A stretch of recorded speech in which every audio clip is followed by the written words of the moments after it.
Estenda sua mão agora em direção ao professor Felipe Aquino, pedindo também sobre ele. Vem, Santo Espírito, sobre a sua vida. Vem, Santo Espírito, batizá-lo, enchê-lo, preenchê-lo.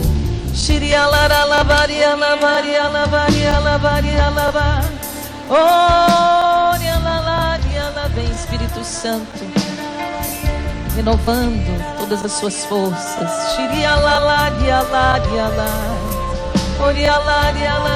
E nós pedimos pela intercessão da Virgem Maria, por toda a sua vida, sua família. Ave Maria, cheia de graça, o Senhor é convosco. Bendita sois vós entre as mulheres, bendito é o fruto do vosso ventre, Jesus. Santa Maria, Mãe de Deus, rogai por nós, pecadores, agora e na hora de nossa morte. Sentando e cantando. Vem, Santo Espírito, vem, Santo Espírito, vem, Santo Espírito de Deus. Põe a mão no seu coração.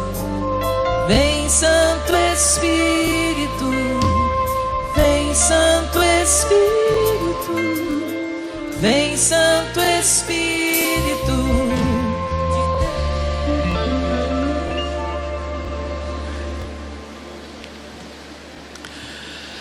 Amigos e amigas, é uma alegria poder estar aqui também nesse acampamento de carnaval.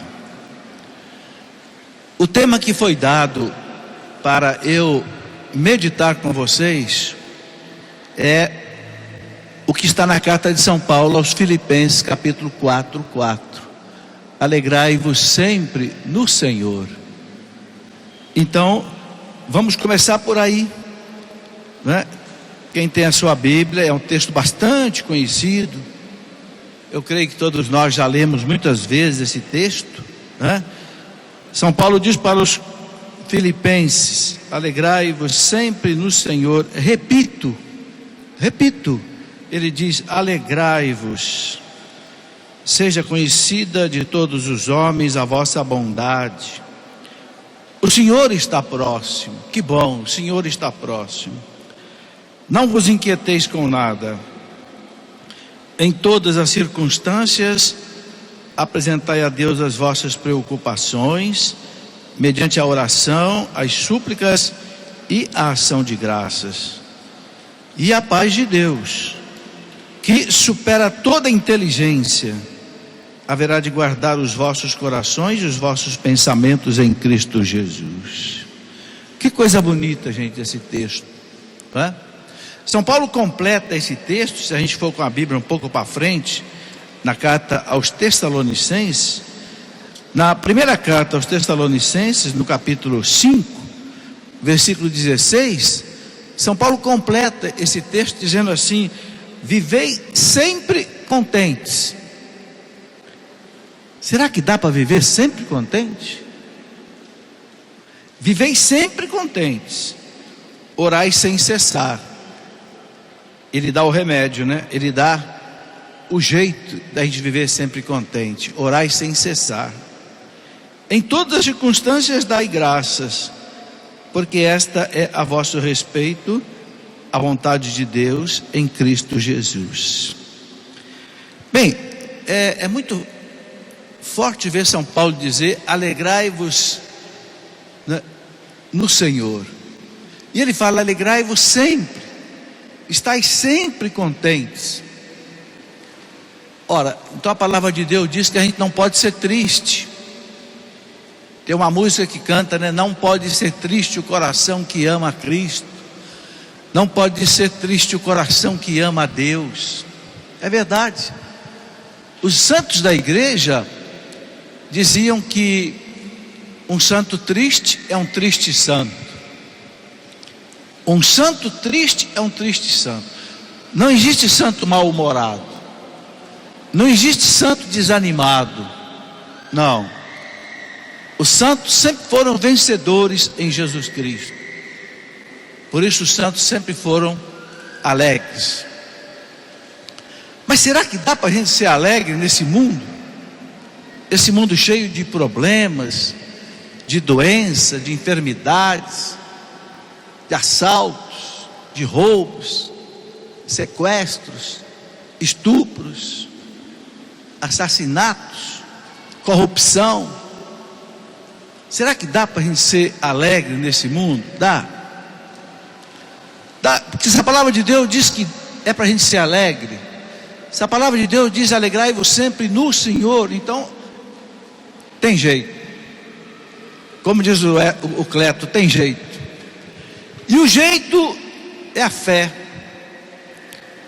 São Paulo diz alegrai-vos sempre no Senhor. Aí ele dá a receita de ser alegre.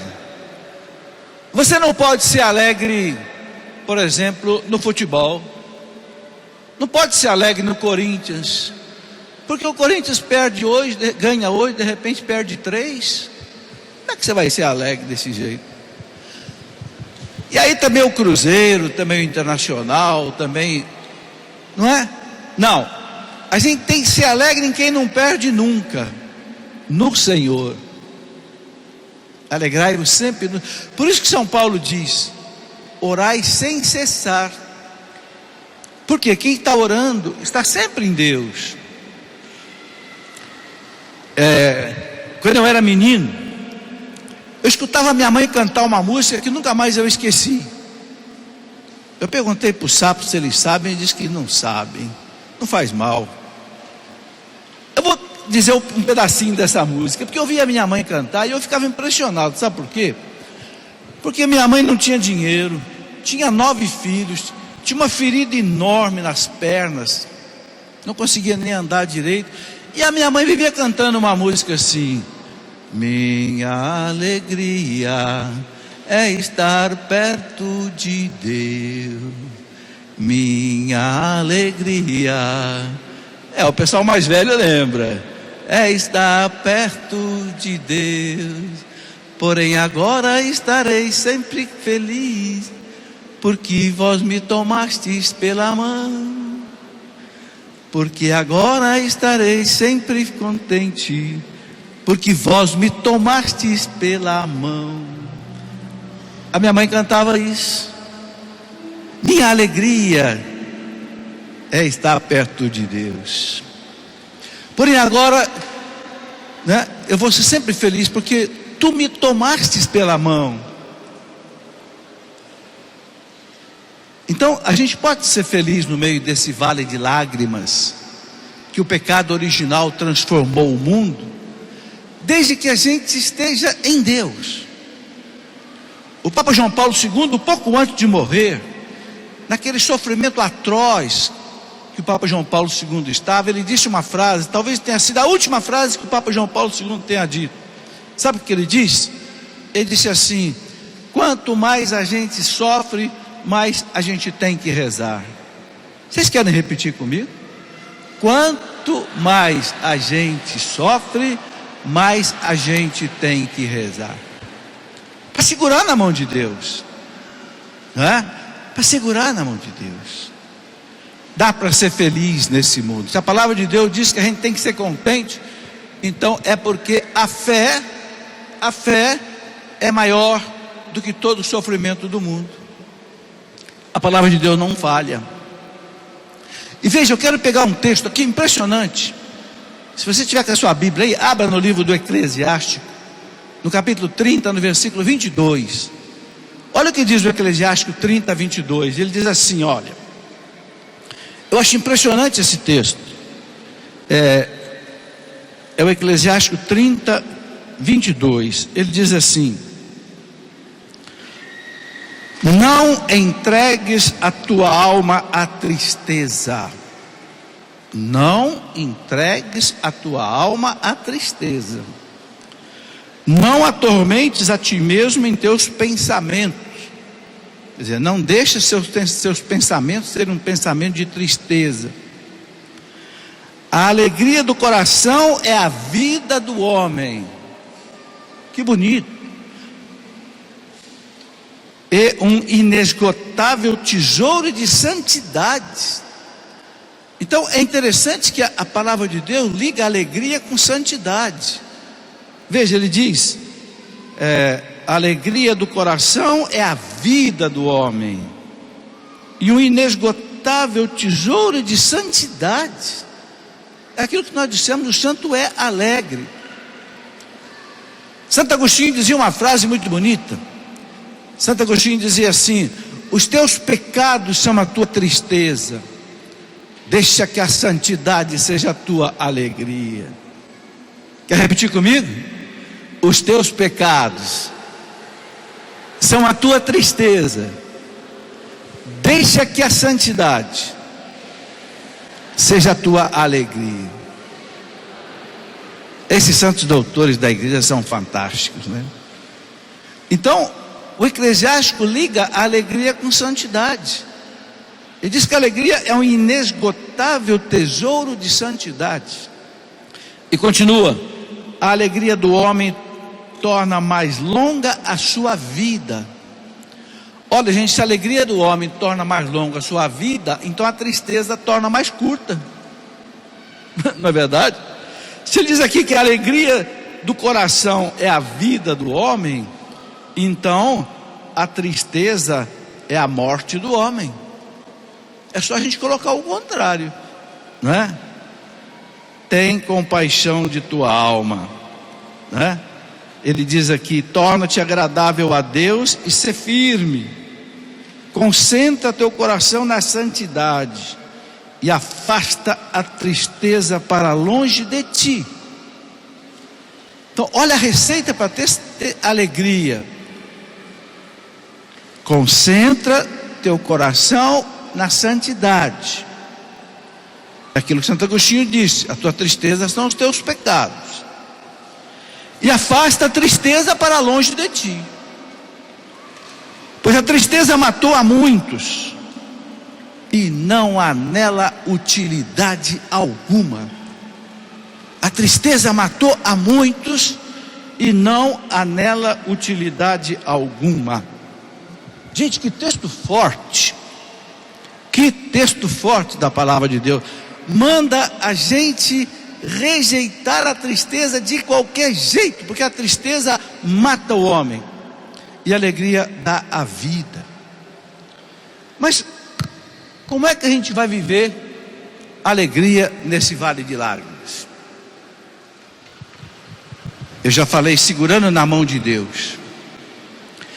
Esses dias eu li um artigo escrito por um padre no site de uma arquidiocese, que eu fiquei chocado e fiquei muito triste. Porque o padre, ele diz assim que ele não gosta de fazer o sinal da cruz, pelo sinal da Santa Cruz, livrar-nos de Deus, nosso Senhor, dos nossos inimigos, porque ele não tem inimigo. Eu fiquei pensando, mas meu Deus, a palavra de Deus diz que nós temos um baita inimigo, que é o demônio, que São Pedro diz que ele ruge ao nosso redor, buscando a quem devorar. E eu vejo um padre dizer que não gosta de fazer o sinal da cruz.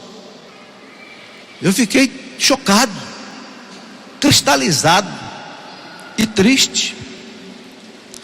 Depois eu fiquei mais triste ainda, porque eu continuei lendo o artigo, e o padre disse que não gosta de rezar Salve Rainha. Não, Salve Rainha é uma devoção que eu não gosto de rezar. É uma das orações mais antigas da igreja. Ele diz: não gosto porque a Salve Rainha diz lá, né? Degradados filhos de Eva neste vale de lágrimas. Ele diz: eu não gosto disso. Mas será que esse mundo não é um vale de lágrimas? Ora, eu acho que esse padre é muito novo ainda, porque eu que já tenho 64 anos de idade, já derramei muitas lágrimas. Eu já experimentei o vale de lágrimas, acho que você também. Então eu perdi uma irmã com 39 anos, que deixou 4 filhinhas pequenininhas. Meu Deus, como eu chorei. Depois perdi meu pai, como eu chorei. Depois perdi minha mãe, como eu chorei. Depois eu perdi a minha esposa, aí foi um rio de lágrimas. Eu experimentei que esta vida é um vale de lágrimas. Por isso eu gosto de rezar Salve Rainha. Degradados filhos de Eva, chorando e gemendo nesse vale de lágrimas. Eia, pois, advogada nossa, a senhora que é a minha advogada, a senhora que me sustenta, me defende nesse vale de lágrimas. Mas será que dá para ser feliz nesse vale de lágrimas? Dá. Se a palavra de Deus diz que dá, é porque dá. Se ela manda a gente chutar a tristeza, então é porque tem jeito de chutar a tristeza. O jeito, São Paulo diz: alegrai-vos sempre no Senhor. Segurando a mão de Deus, na hora da dor, na hora do luto, na hora da carência. Vamos cantar, Sapo? O segura na mão de Deus. Eu queria que vocês prestassem bem atenção na letra dessa música. Os cantores aí me ajudam? Eu não sei cantar. Essa música diz assim, né? Se as tristezas da vida te sufocarem, segura na mão de Deus.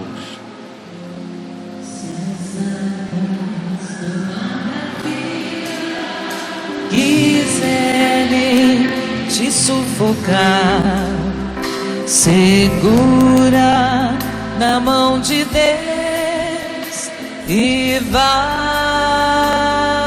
Se as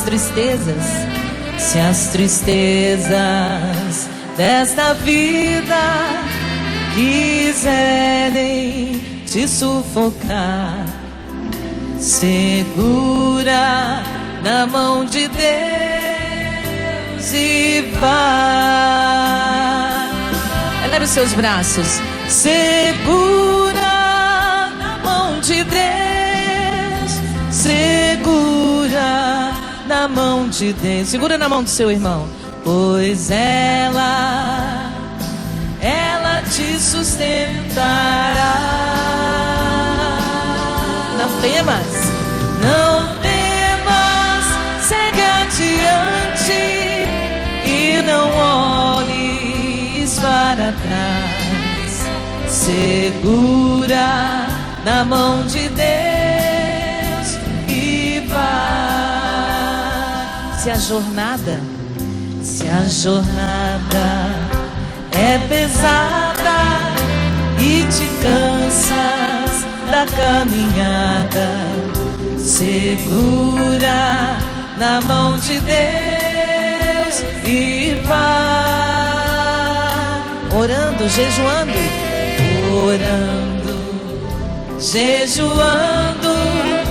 confiando e confessando, segura na mão de Deus e vai. Vamos lá, com toda a força, segura na mão de Deus, segura na mão de Deus, pois ela te sustentará. Não temas, segue adiante e não olhes para trás.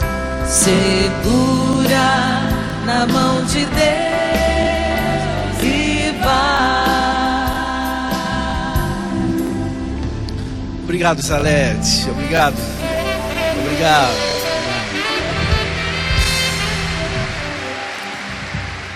Este é o segredo. Segura na mão de Deus, né? Deus está do nosso lado. Deus não nos abandona nunca. A gente é que abandona Deus. Sabe, é dogma de fé. É dogma de fé que desde o nosso batismo a Santíssima Trindade mora no nosso coração, na nossa alma. Não vá buscar Deus lá longe, não. Não, Deus mora no seu coração. Não tem uma música que canta assim: Deus habita no meu coração, Deus habita no meu coração. Deus habita no meu coração, na minha alma. Então você pode encontrar com Deus em qualquer lugar, no silêncio, porque Deus está aqui e agora. Então, gente, se Deus está com a gente não pode ter medo. Agora, uma coisa importante de lembrar é que a alegria é um dom do Espírito Santo. São Paulo, na carta aos Gálatas, no capítulo 5, versículo 22, São Paulo fala dos frutos do Espírito Santo. Ele fala paz, amor, alegria. Alegria é um dom do Espírito Santo. É um dom sobrenatural do Espírito Santo. Ele está além da natureza. Por isso a gente pode ser alegre até nos momentos difíceis da vida. É preciso entender o seguinte: alegria é diferente de prazer. Prazer é uma coisa, alegria é outra. O prazer é a satisfação do corpo. Você come uma fruta com prazer, você toma um sorvete com prazer. Há prazeres que são lícitos e há prazeres que não são lícitos, são pecaminosos. Deus quis dar a nós alguns prazeres legítimos: a comida gostosa, um sorvete gostoso, um casal que vive o prazer sexual casado, no casamento, no matrimônio. Deus, o Papa Pio XII disse: o casal tem o direito de usufruir do prazer do sexo. O casal casado, unido por Deus na igreja.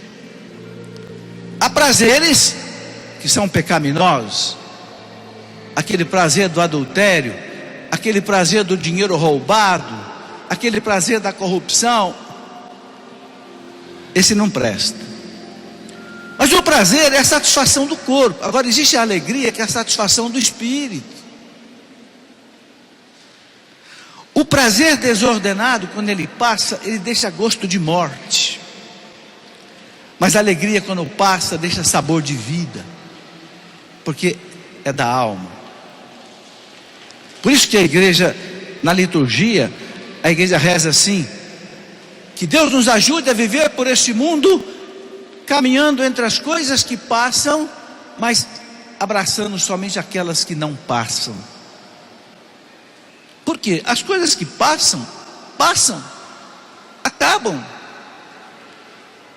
Você pode tomar o sorvete mais gostoso do mundo, ele acaba. Você pode ir na festa mais incrementada, acaba. Mas a alegria é aquela felicidade que não acaba. Por isso que aquele autor, o Antoine de Saint-Exupéry, aquele que escreveu O Pequeno Príncipe, ele diz assim: o mais importante é invisível aos olhos. O mais importante é aquilo que a gente não vê, não é? Aquilo que a gente não vê, aquilo que é abstrato. Um dia eu fui ensinar para o meu netinho o que é um objeto, alguma coisa abstrata. Eu falei para ele: olha, abstrato é aquilo que você não pode pegar na mão. Ele diz: já sei, vovô, um ônibus.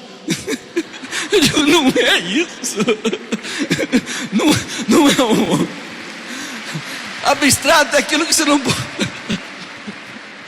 Abstrato é aquilo que você não pode segurar, né? A dor, a saudade, a alegria, você não pode segurar com a mão, né? A fé, a esperança, a alegria, a paz, não tem como segurar com a mão. Mas quando você conquista, não passa, porque a paz não morre, não acaba que nem um sorvete. A alegria não acaba que nem um sorvete. A felicidade não passa que nem uma festa. Por isso que no céu a felicidade vai ser para sempre, eterna, não tem fim. É para lá que Deus nos preparou, né? É para lá que a gente caminha. Então a felicidade nesse mundo, gente, dá para a gente conquistar. Algumas coisas são importantes, sabe? Eu queria listar aqui algumas coisas importantes para a gente ser feliz sempre. Primeira coisa, já falamos, segura na mão de Deus, vive com Deus, reza. Mas tem outras coisas importantes que a gente precisa falar. A gente precisa aprender a fazer a vontade de Deus. Quem não faz a vontade de Deus não é feliz. É muito fácil de entender. Existe alguém melhor do que Deus? Não. Existe alguém mais sábio do que Deus? Não. Existe alguém mais douto do que Deus? Não. Existe alguém melhor do que Deus? Não. Existe alguém que morreu na cruz por causa de você e por causa de mim? Não. Então, a coisa mais lógica do mundo é eu seguir a vontade de Deus. Se Deus é a excelência, eu quero seguir Deus. Quando você está doente, você quer o melhor médico, não quer? Eu que operei a minha vista 8 vezes, tive que ir para São Paulo. Fui lá, pagar, buscar um médico caro, porque a minha vista era complicadíssima. Ora, tem médico melhor do que Deus? Tem engenheiro melhor do que Deus? Não tem. Então eu vou fazer a vontade dos outros, ao invés de fazer a vontade de Deus, só se eu for burro. Eu gosto de fazer essa comparação. Alguém desenvolveu essa máquina aqui do meu amigo Balinha. Essa coisa extraordinária, né, Bala? Foi. Alguém desenvolveu isso daqui. Quem foi? Engenheiro eletricista, especialistas em ótica, um mundo de tecnologia. Mas os caras que escreveram isso daqui, eles fizeram um catálogo. E o meu amigo aqui, quando vai usar essa máquina, ele usa o catálogo. Porque tem 500 botõezinhos aqui, que eu não só apertar qualquer um deles aqui, eu desligo, né? Ora, Deus fez cada um de nós que é muito mais complexo do que essa máquina. E Deus escreveu um catálogo de como é que essa máquina que é você deve funcionar. Assim como os engenheiros, os técnicos que fizeram essa máquina aqui escreveram um catálogo. E se o sujeito não obedecer ao catálogo, ele vai queimar a máquina, ou ele não vai fazer a máquina funcionar. Não é verdade? Você é uma máquina de Deus. Esses dias alguém perguntou assim: você gosta de fazer tatuagem? O sujeito respondeu assim: não, a gente não põe um adesivo numa Ferrari. Mas você vale muito mais do que uma Ferrari. Você é muito mais do que uma Ferrari. Você é muito mais do que uma extraordinária máquina dessa aqui. Mas o Criador fez um catálogo. A palavra de Deus é o catálogo da felicidade, de como é que você tem que operar essa máquina aqui, respeitando essas 3 dimensões que Deus colocou nessa máquina: o físico, o emocional e o racional, e além de tudo o espiritual. Essa máquina é complicadíssima. E se eu não for olhar o catálogo do Criador, do engenheiro, do doutor, do mestre que fez essa máquina, eu vou queimar essa máquina. Se o catálogo do teu ventilador diz lá: você tem que ligar esse ventilador em 110 volts, e você diz assim: ah, não, está muito calor, eu vou ligar esse ventilador em 220, que eu quero ver esse ventilador ventilar mais. Ele vai ventilar mais por 30 segundos, depois você vai sentir um cheiro de queimado. Por quê? Porque você foi um imbecil que desrespeitou o catálogo do engenheiro que fez o ventilador e que mandava você usar o ventilador em 210. Você foi burro e você enfiou o ventilador numa tomada de 220 e você queimou o ventilador. Gente, tem muita gente queimando a própria vida. Por quê? Porque está ligando a tomada em 220.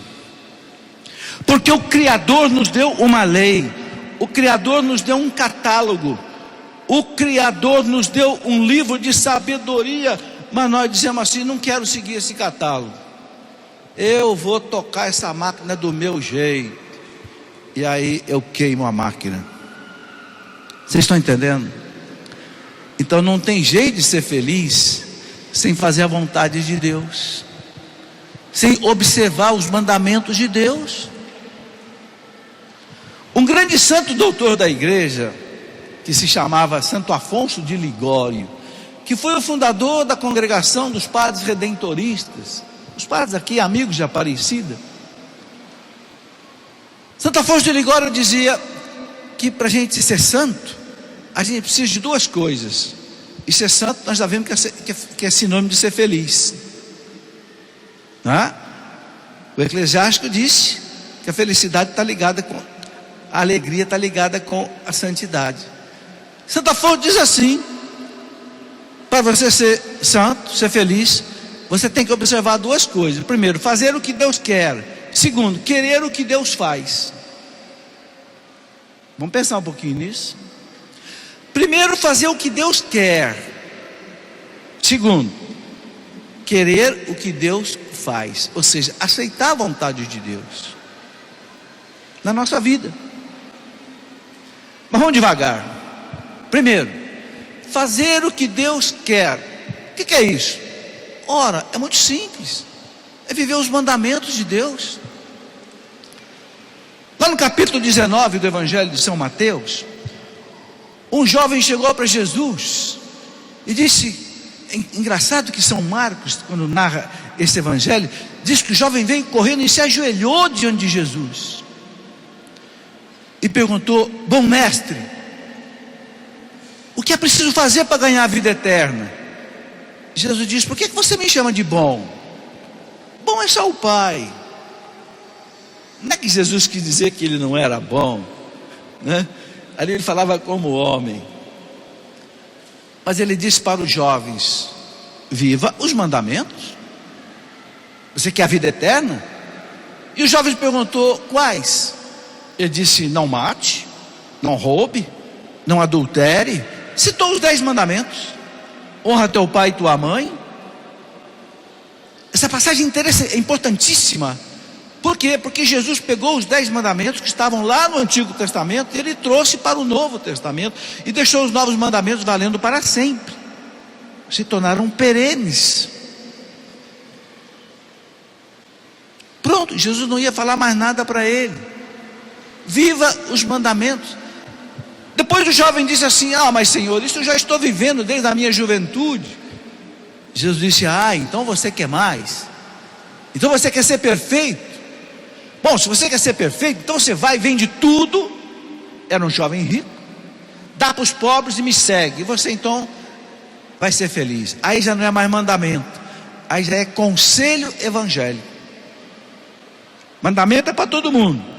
Conselho evangélico, seguir Jesus como um sacerdote, como um consagrado, aí já é para quem quer, para quem tem vocação. Aí já é conselho evangélico. Então Jesus disse: viva os mandamentos. Gente, se nós vivermos os 10 mandamentos, nós seremos felizes. Por quê? Porque eu vou ter uma consciência em paz. Você sabe o que tira muita paz de muita gente? É a consciência. Porque a consciência não tem paz. Existe uma vozinha dentro de nós que diz assim: evite o mal, faça o bem. É a voz de Deus. Evite o mal, faça o bem. Fazer o bem faz bem. Fazer o bem faz a gente alegre, feliz. Os antigos diziam: fazer o bem sem olhar a quem. Fazer o bem sem olhar a quem. São Paulo diz: faça o bem até para os seus inimigos. Jesus disse: amai os vossos inimigos, orai por aqueles que vos perseguem, abençoai aqueles que vos amaldiçoam. O cristianismo é essa religião revolucionária que manda amar até o inimigo. O nosso mestre morreu na cruz perdoando os seus algozes. E por isso aquele centurião romano se converteu. Aquele centurião romano, quando viu o céu abalado na morte de Cristo, aquele centurião olhou para a cruz de Cristo e disse: este é verdadeiramente o Filho de Deus. Aquele pagão, aquele oficial romano. Por quê? São Paulo explica: quando você perdoa o seu inimigo, você amontoa carvões em brasa sobre a sua cabeça. Está lá na carta aos Romanos, capítulo 12. Isso quer dizer o quê? Você derrete o coração endurecido dele. E aos pés da cruz teve um outro que se converteu. Não foi só o centurião, foi também um soldado. Vocês já viram falar no São Longuinho? Existiu, não é lenda não. Quem era o São Longuinho? Era aquele soldado que atravessou o coração de Cristo com a lança. Por que ficou o nome de Longuinho? Porque vem de longos, que quer dizer o que? Lança. Lança em latim é longos. E como foi ele que com a lança perfurou o coração de Cristo e se converteu. Você quer a prova que ele se converteu? Se você for na Basílica de São Pedro, de Roma, diante do altar mor, onde o Papa celebra, eu vi, existe uma imagem, acho que deve ter uns 5, 7 metros de altura, de São Longuinho com uma lança na mão, em frente ao altar do Papa, dentro da Basílica de São Pedro. A tradição da igreja diz que esse soldado se converteu. Por quê? Porque Jesus dava a ele o perdão. Ele atravessava o coração de Cristo e Cristo dava a ele o perdão. Então Cristo montou carvões em brasa sobre a cabeça dele e ele se converteu. Que beleza, gente. Fazer o bem faz bem. Então, vivendo os mandamentos da lei de Deus, nós conhecemos amar a Deus sobre todas as coisas. Será que a gente ama a Deus sobre todas as coisas? Ou será que eu amo mais a festa, o Corinthians, o carnaval, a novela, o BBB? Será que eu amo mais a Deus? Será que eu gasto meu tempo com Deus? Será que eu gasto meu dinheiro com Deus? Ou será que eu dou aquela nota de um real, não tem mais, né? Agora é 2. Ou será que eu pego aquela nota velha de R$2 para dar para Deus? E depois eu pego uma nota de R$20 para pagar a cerveja? Será que eu amo a Deus sobre todas as coisas? Ou será que eu amo a cerveja acima de Deus? Amar a Deus sobre todas as coisas. Pode tomar cerveja sim, pouquinho, mas ame mais a Deus. Você entendeu? Amar a Deus sobre todas as coisas não quer dizer que eu vou enterrar o resto, não. Eu já falei que tem prazeres legítimos que Deus nos deu, que não são pecaminosos. Mas amar a Deus sobre todas as coisas. Será que eu deixo de ir na missa do domingo por causa de outra coisa? Por causa do meu futebol, por causa da minha chácara, por causa do meu sítio, por causa da minha praia, por causa da minha corrida de bicicleta? Será que eu deixo Deus depois? Será que eu deixo Deus para depois?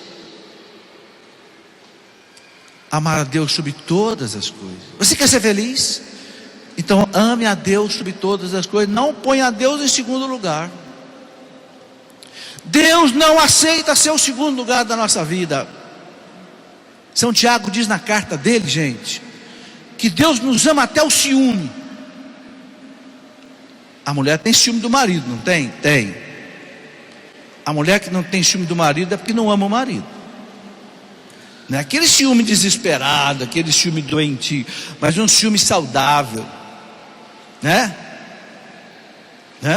Eu me lembro que uma vez chegou uma moça para trabalhar na minha casa, já tem uns 30 anos atrás isso. No primeiro dia, a moça chegou às 7 horas da manhã, sentou na beirada da minha cama, eu não tinha nem levantado ainda. Ela cruzou as perninhas e disse: patrãozinho, como é que o senhor quer o café hoje?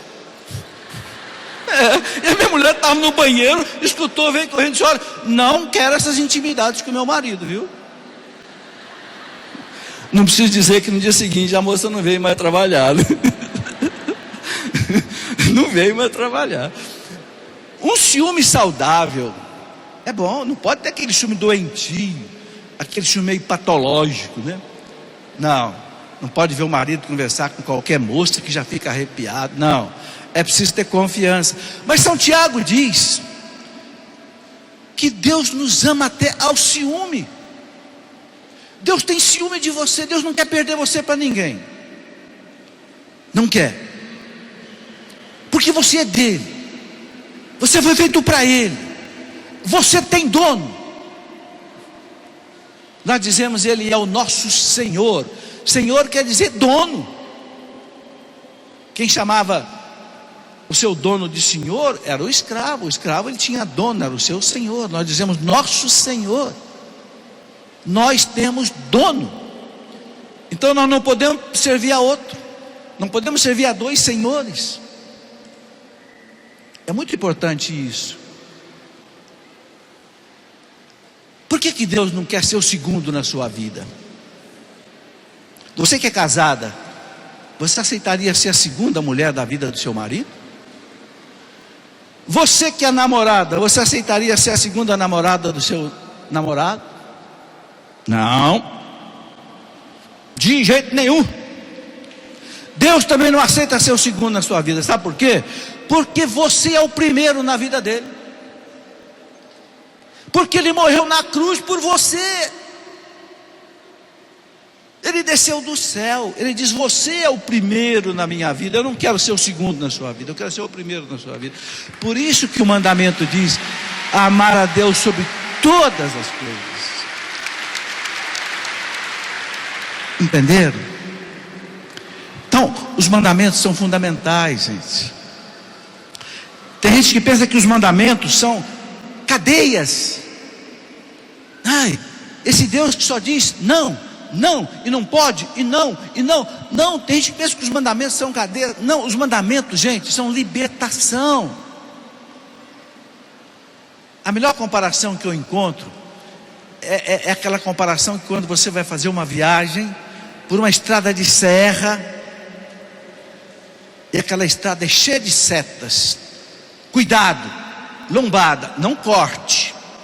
Cuidado, curva fechada, diminua a velocidade. É assim. Para quê? Para que você não caia no abismo com o seu carro. Então os mandamentos da lei de Deus são os sinais de trânsito da nossa vida.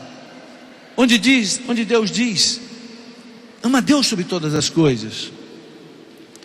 Não deixa de entregar o seu domingo para Deus na sua missa, né? Não use o nome de Deus em vão, não, do nome dos santos, não. Honra teu pai e a tua mãe, porque Deus te deu a vida através do seu pai e da sua mãe. Deus quer te dar a bênção através do seu pai e da sua mãe. Então honra teu pai e a tua mãe. Não joga teu pai velho no asilo, não, na solidão, na tristeza, não. Honra teu pai e a tua mãe. Não mate. Não matar.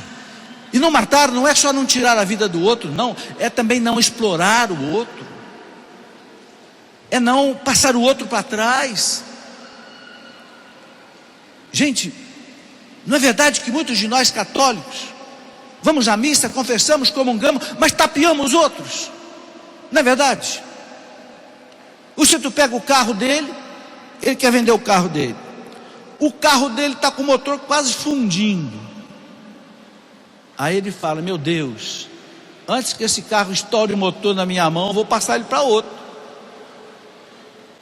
Aí passa o carro para outro, bem quietinho.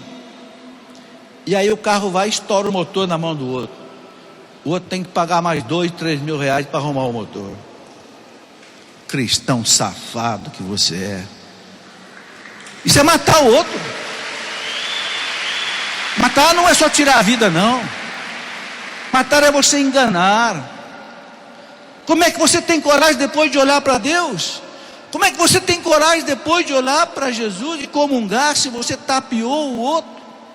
difamou o outro, fez fofoca da vida do outro, foi lá na casa da vizinha contar coisa do outro.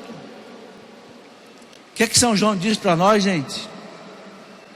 Quem não ama o irmão a quem ele vê, não ama a Deus a quem ele não vê. Quem não ama ao irmão que ele vê, como é que ele vai amar a Deus a quem ele não vê? Se eu tapeio o meu irmão, se eu vendo 1 quilo por 900 gramas para ele, se eu pego um carro que vale 10 mil reais e eu vendo para ele por 12, como é que eu vou amar a Deus? Se eu não amo o meu irmão que eu vejo, como é que eu vou amar o meu irmão, a Deus que eu não vejo? Então, não matar, não esfolar, não zombar, não machucar, não explorar o outro, não matar, não pecar contra a castidade, 6º mandamento. Gente, o que é a castidade? É um negócio muito simples. A castidade é usar o sexo no lugar certo. E só tem um lugar certo para usar o sexo. Qual é o único lugar certo para usar o sexo? No casamento. Marido e mulher unidos pelo sacramento do matrimônio. Esse é o único lugar que a Santa Igreja Católica ensina que pode usar o sexo. Fora disso é pecado contra a castidade. Fornicação. Quem não é casado e vive o sexo, namorado, noivo, solteiros, vive o sexo fora do casamento, chama-se fornicação. Pecado grave, São Paulo fala. Masturbação, pecado grave. Eu sei que tem padre que diz que não é, mas o catecismo da igreja diz que é. É claro que há aqueles casos excepcionais, meio patológicos, que pode até não ser pecado no caso desse, mas via de regra, masturbação é um ato egoísta. A pessoa busca um prazer sexual sozinho, enquanto o sexo foi feito para ser vivido a 2, para manifestar o amor e gerar uma vida. Masturbação é pecado grave. Tudo que é uso do sexo fora do casamento é pecado grave. Prática homossexual é pecado grave. O Catecismo da Igreja Católica, no parágrafo 2357, 2357, o Catecismo da Igreja diz que não é pecado a pessoa ter a tendência homossexual. Que o Catecismo diz que é muito complicado, muito complexo. Mas o que o Catecismo diz que é pecado? Transar com uma pessoa do mesmo sexo. Aí o Catecismo pega pesado. Aí o Catecismo chama de depravação grave. Não sei o que estou falando não, viu? Se você quiser, pega o Catecismo lá, parágrafo 2357, diz assim: não é pecado ter a tendência homossexual, mas é pecado grave a prática homossexual. Ok? É a nossa fé, é a nossa moral. Nós não podemos deixar de dizer isso. Não pecar contra a castidade, o 6º mandamento é esse. O 7º mandamento, não roubar, né? Não roubar. Não enfiar a mão no dinheiro da prefeitura. Não enfiar a mão no dinheiro do Estado, a corrupção. Não querer cobrar propina para fazer um negócio. Gente, o nosso Brasil, então, a corrupção é institucionalizada. Eu era diretor do campus da USP aqui em Lorena uma vez, já faz mais de 20 anos. E eu queria construir um ginásio de esportes na faculdade, a Faculdade de Engenharia de Lorena. Hoje é um campus da USP. Hoje tem 7 cursos. Mas há uns 30 anos atrás eu queria construir um ginásio de esporte que nós não tínhamos, um poliesportivo. Aí eu fui, há 30 anos atrás, em Brasília, buscar dinheiro no Ministério da Educação e Cultura. Levei um projeto, paguei um projeto caro e consegui o dinheiro. Quando foi para assinar, o cara disse para mim assim: ó, só tem uma coisa, 3% desse dinheiro tem que ficar aqui comigo em Brasília. Eu disse: por quê? Ah, não posso falar. Você não pode falar? Então eu não quero o seu dinheiro, porque para o inferno eu não quero ir. A faculdade ficou sem o ginásio de esporte, mas eu não aceitei dar propina, eu não aceitei dar suborno com um funcionário do Estado que queria arrancar de mim 3% de um valor de milhões de reais na época. Aqui, ó, eu tenho uma alma para cuidar, eu não quero ir para o inferno. O sétimo mandamento diz: não roubar. E você que rouba o dinheiro da prefeitura, o dinheiro do Estado, o dinheiro do país, da nação, dinheiro que era para ir para os pobres, para fazer a casa do pobre, a saúde do pobre, a educação do pobre, e você põe o seu dinheiro no seu bolso, seu corrupto. Um dia você vai sentar diante de Jesus Cristo e Ele vai perguntar: presta conta agora daquilo que você fez.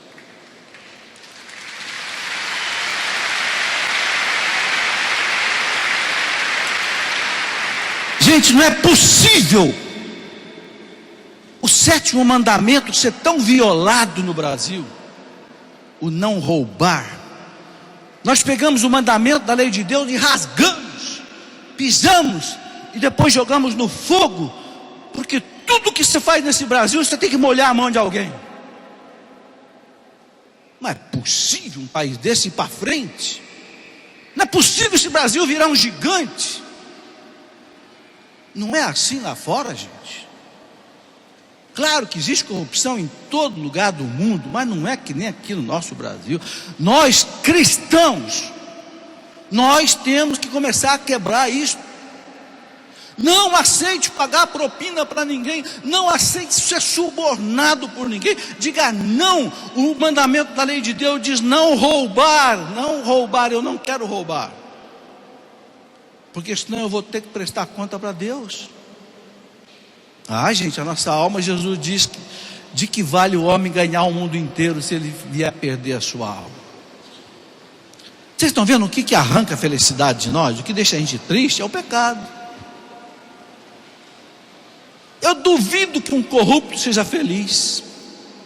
Eu duvido que um corrupto possa colocar a cabeça no travesseiro e dormir em paz, sabendo que aquele dinheiro que ele pegou não é dele, era para os pobres.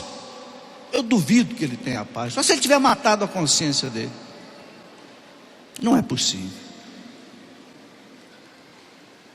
O oitavo mandamento manda a gente não levantar falso testemunho, né? O testemunho na antiguidade era uma coisa muito importante. Por quê? Porque antigamente, quando alguém cometia um crime, você não tinha como provar cientificamente. Antigamente não tinha máquina fotográfica, antigamente não tinha polícia, antigamente não tinha a maneira de você, não sei, uma polícia técnica que verifica quem é culpado, quem não é. Antigamente não tinha nada disso. Então o que valia antigamente? Era a testemunha. Fulano fez alguma coisa errada, fez. Tem que ter 2 testemunhas para mostrar que ele fez. Então era muito perigoso se houvesse a falsa testemunha, como houve contra Jesus. Foram lá testemunhar para Pilatos, coisa que Jesus não fez. Então o mandamento diz, né? Não levantar falso testemunho, não mentir em relação ao outro, não difamar o outro, não caluniar o outro.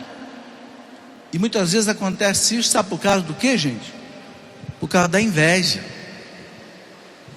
Às vezes a gente fica com inveja de alguém, e aí a gente começa a caluniar, difamar, falar mal. Ô língua bendita! São Tiago diz que a língua é assim que nem um palito de fósforo, que pode incendiar uma floresta inteira. Ele compara também a língua com o leme do navio. Ele diz: o navio é tão grande, mas aquele lemezinho que fica lá atrás é que faz o navio ir para cá ou ir para lá. Ele fala: é a língua, a bendita língua, que faz a gente pecar contra o 8º mandamento: falar mal, caluniar, levantar falso testemunho, mentir. Gente, Jesus contou para nós quem é o pai da mentira, né? Jesus disse que existe o espírito da verdade e o espírito da mentira. O espírito da verdade é o Espírito Santo. Jesus disse lá na Santa Ceia, na última ceia, Jesus diz assim: o Espírito da verdade, o Espírito Santo vai ensinar-vos a toda a verdade. Disse para a sua igreja. Por isso a igreja nunca errou o caminho da verdade, em termos de doutrina, porque Jesus garantiu, prometeu: o Espírito da verdade ensinar-vos a toda a verdade. João 16:13. Mas Jesus disse também lá em João 8:44, diz que existe o espírito da mentira. Jesus diz que quando ele mente, ele fala daquilo que lhe é próprio.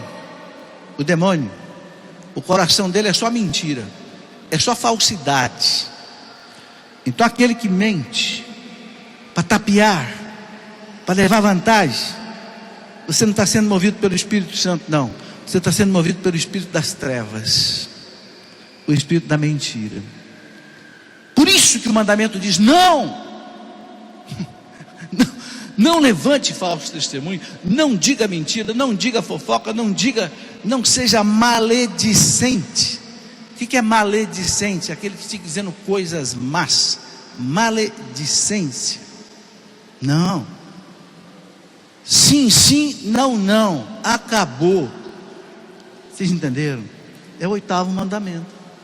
Eu quero destacar, gente, que tudo isso muitas vezes vem da inveja. Não é à toa que a inveja é um pecado capital, não é? Vocês sabem que existem 7 pecados capitais: soberba, que é a mesma coisa que orgulho, né? Ganância, luxúria, gula, ira, inveja e preguiça. Sabe por que eu não esqueço os 7 pecados capitais? Porque todo dia na missa, depois que eu comungo, eu peço a Jesus: Jesus, misericórdia, me protege contra os pecados capitais. Repete comigo: soberba, ganância, luxúria, gula, ira, inveja, preguiça. Teve um santo que disse assim: se a cada ano a gente combater um pecado capital, depois de 7 anos a gente seria santo. Teve um santo que disse isso, não me lembro o nome dele agora. A inveja é um dos pecados capitais.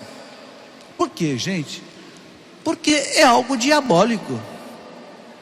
O livro da sabedoria da Bíblia, no capítulo 2, no versículo 22 e 23, sabedoria 2, 22 e 23, o livro da sabedoria diz assim: Deus fez o homem para a imortalidade, para não morrer.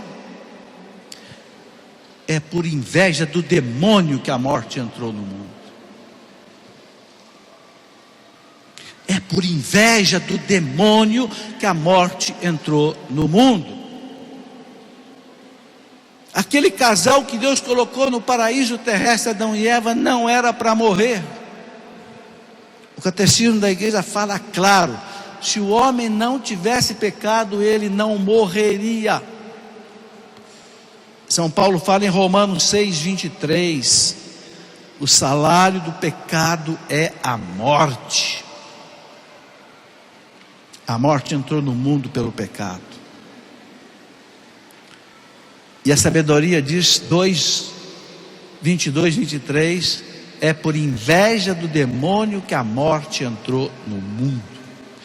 É por inveja que se mata. Quanta gente mata o outro por inveja? Caim matou Abel por quê? Por inveja. Porque Abel era pastor, e Abel oferecia para Deus o melhor do seu rebanho. Então Deus amava Abel. Mas o Caim, que era bandido, era agricultor, oferecia para Deus aquelas verduras já meio podres, o resto o resto da feira ele dava para Deus. É que nem muita gente faz. Então Deus não gostava de Caim, e Deus gostava de Abel. E Caim viu aquilo, foi lá, matou Abel. Matou Abel. Inveja. A inveja mata. A inveja calunia. A inveja difama. A inveja pega contra o 8º mandamento. Lembra aquela história de José do Egito? Os 12 irmãos, e José, o menor dos filhos de Jacó. Mas José era o menor, mas ele tinha visões de Deus. Ele tinha sonhos com Deus, e ele contava para os irmãos. Os irmãos ficaram com inveja dele. E fizeram o que com José do Egito? No deserto? Venderam o José para uma caravana que ia ainda para o Egito. Os irmãos venderam os irmãos.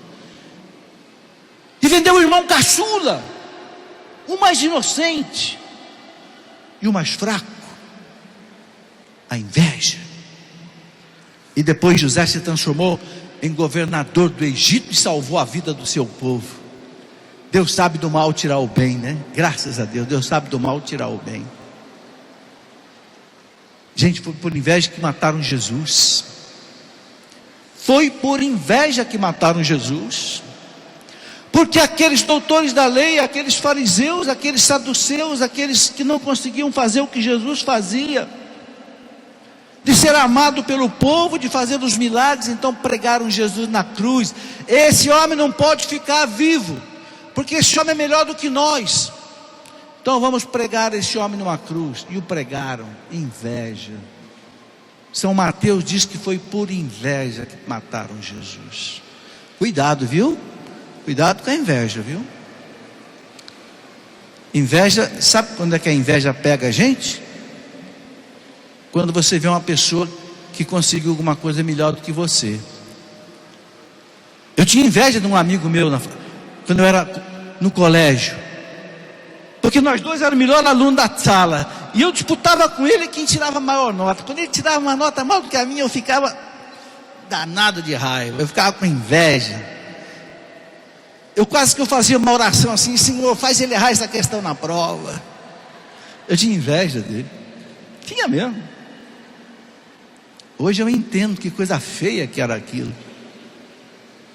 Como é que a gente mata a inveja no coração da gente? Eu vou te explicar. Quando você vê a sua amiga arranjar um namorado melhor do que você, e você ficou chupando o dedo, e você tiver vontade de ficar com inveja dela, não fica não.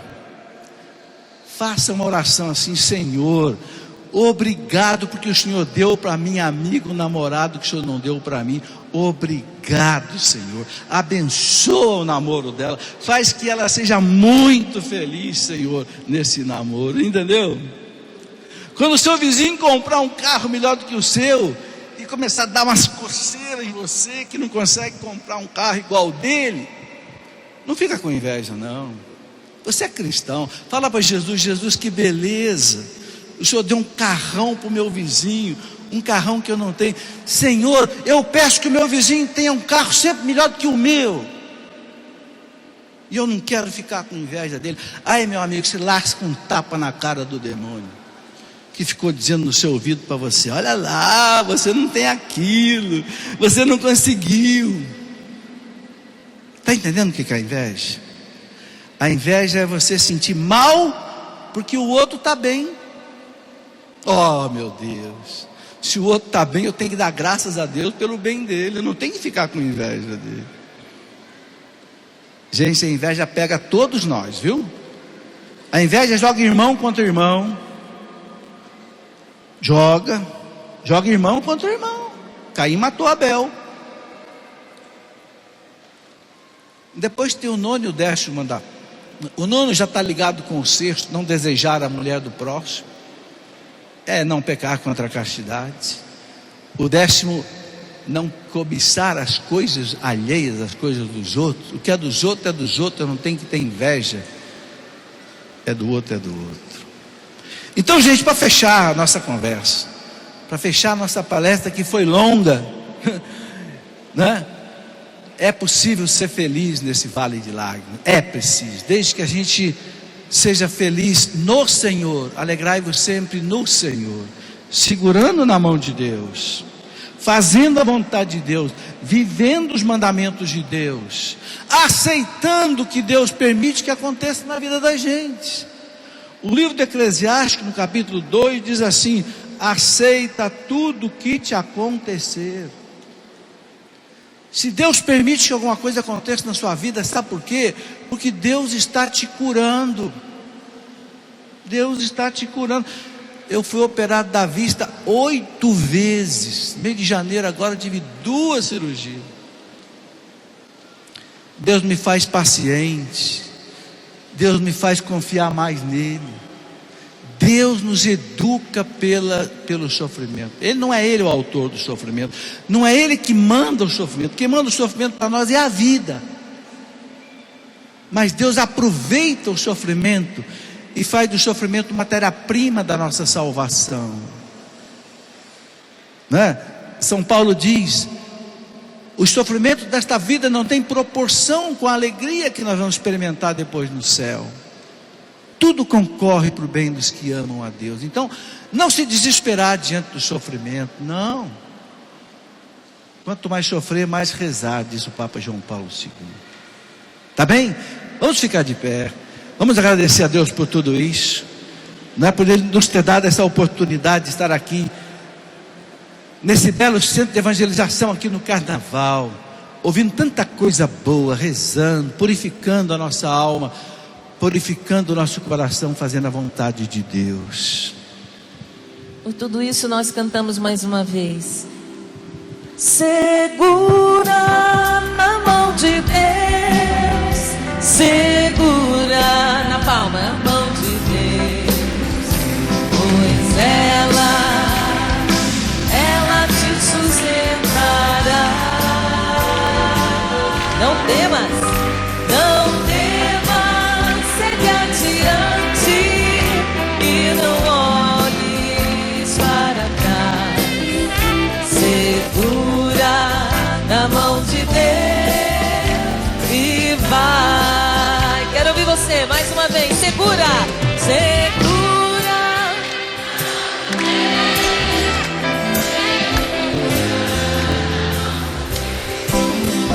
Pois ela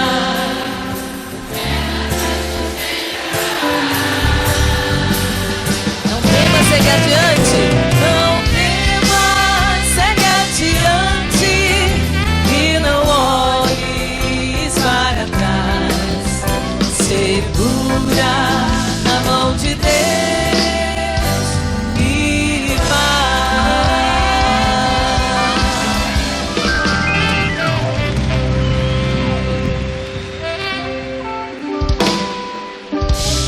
Bendito seja Deus, louvado seja o nome de nosso Senhor Jesus Cristo. Vem Espírito de Deus, vem Espírito Santo, manda teu fogo, dá-nos teu poder. A gente finge que não vê, a gente tenta se esconder, porque tem medo de viver, pra não mais sofrer, sei. A gente tenta se esquivar, mas o amor vem pra ficar, e é tempo de amadurecer, o que ainda não sabe viver.